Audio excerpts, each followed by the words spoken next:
আসসালামু আলাইকুম। আজ আমি বলবো ইতিহাসের একটি শহরের কথা। একসময়ের সমৃদ্ধ একটি নগরী। সেখানে ঘরবাড়ি, বাজার, সম্পদ সবই ছিল। কিন্তু মানুষের অন্তরে ছিল না কোনো ভয়, না কোনো নীতি। তারা জড়িয়ে পড়েছিল সংকামিতায়। তারা নিজেদের মধ্যে মারামারি করত, রক্ত ঝরাত।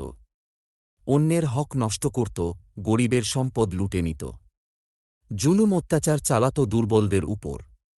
আর সবচেয়ে ভয়ঙ্কর ব্যাপার, অহংকারে তারা নিজেদেরকে সবকিছু মনে করত। সৃষ্টিকর্তা তাদের অনেকবার সতর্ক করেছিলেন।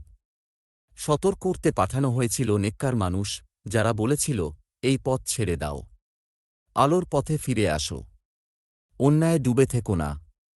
কিন্তু সেই শহরের মানুষ বলেছিল, আমরা আমাদের মতো চলব, তোমাদের কথা শোনার প্রয়োজন নেই। এভাবে তারা ধীরে ধীরে সীমা ছাড়িয়ে গেল। তাদের কাজ পৃথিবীর জন্য অভিশাপ হয়ে দাঁড়াল। আর তখন মহান সৃষ্টিকর্তার গজব নেমে এল।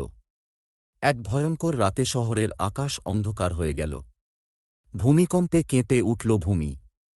পৃথিবী উল্টে গেল। পাথরের ঝড় নামল তাদের ঘরের উপর। একসময়ের আলো ঝলমলে শহর মুহূর্তেই হয়ে গেল ধ্বংসস্তূপ।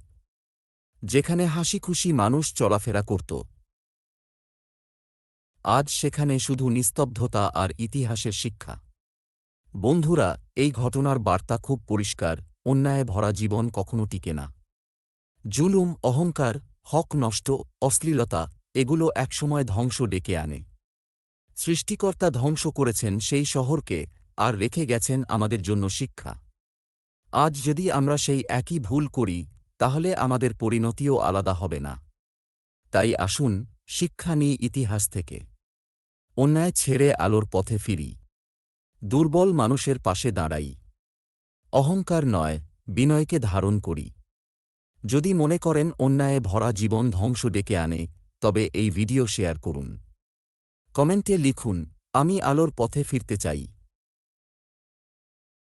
আর ফলো দিতে ভুলবেন না, যেন আরও শিক্ষা ছড়িয়ে পড়ে।